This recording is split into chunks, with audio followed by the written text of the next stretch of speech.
英語聞き流しリスニング、英語テキストと MP3 ダウンロード、その他の物語はホームページからお聞きいただけます。88thpp.com 88thpp.com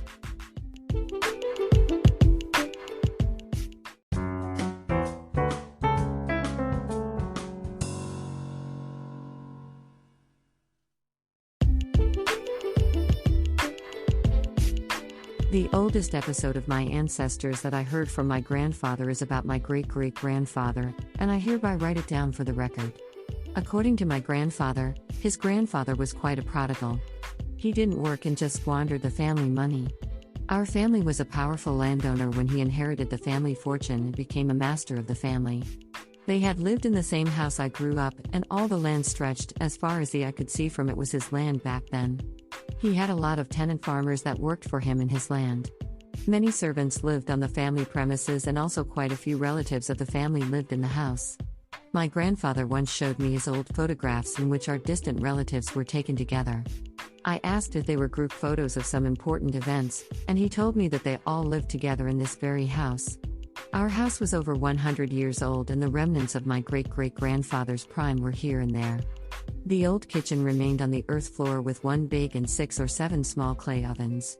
We didn't use them anymore, but I always wondered how much cooking was needed for how many people when that ovens were used. Across the front yard from the house was a gate building in which had a small room. It was my first own room when I entered elementary school, but it used to be one of the quarters for the servants. Beside the gate, an old wooden container with carriage poles was parked on the wall. In old days, it was used as a fire extinguisher that people carried water in the container with the poles on their shoulders. Only a powerful family had it for the entire hamlet. Our old local name that had been used in place of our family's last name was written on the side of the container, telling how big our family used to be. On a hot summer day, my great-great-grandfather made his servants take him to the river that runs through the busy district just to make them fan for him and cool himself down. All year round, he visited a place where geishas served him and had a party. He was a lavish spender, and the family fortune dwindled away. Instead of working, he sold his ancestral land piece by piece for his extravagance. As his land had been passed to his tenant farmers and the number of his servants had shrunk fast, he kept partying. By the time he died, only the house and a few tiny pieces of nearby land had remained. No one knows why he lived that way, but he drank up the family fortune. I imagine he must have had painful parties, and have drunk terrible sake every time.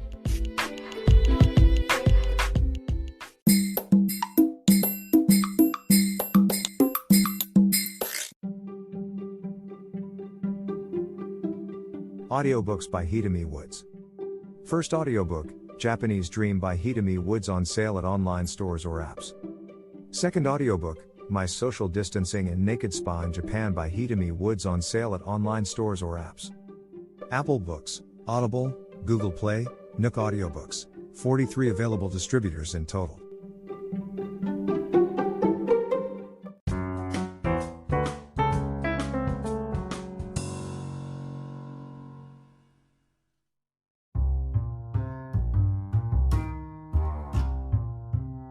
Beside my new apartment is a mountain which sloping side has a fancy Italian restaurant. Normally it's beyond my price range, but I had an opportunity to eat there at 30% off. The website said it took 15 minutes from the foot of the mountain, and I started to walk up a steep slope. At first I enjoyed a fine view of flowers on the roadside and the town stretching below, but 20 minutes later, I was sweating all over without any sign of the restaurant. The steep road quietly continued to twist back and forth up the side of the mountain. When my feet became close to the end of their strength and I sweated for 3 saunas, I finally arrived at the restaurant. Sweat spoiled my dress, makeup and hairdo, and I entered the place looking like I had been caught in a downpour. The restaurant was perfect, with an exquisite atmosphere and delicious meals, except for the whacking prices.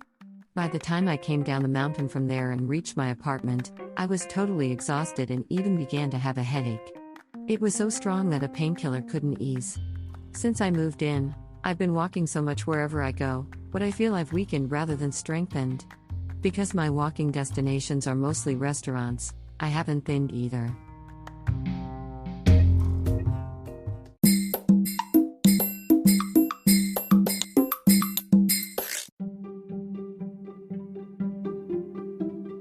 Audiobooks by Hitomi Woods.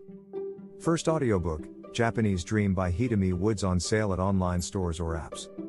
Second audiobook, My Social Distancing and Naked Spa in Japan by Hitomi Woods on sale at online stores or apps. Apple Books, Audible, Google Play, Nook Audiobooks, 43 available distributors in total.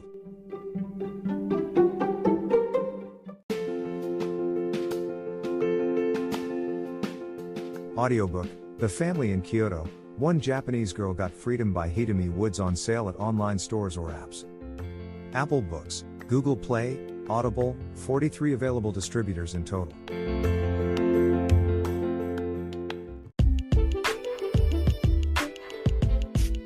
英語聞き流しリスニング、英語テキストと MP3 ダウンロード、その他の物語はホームページからお聞きいただけます。88thpp.com 88thpp.com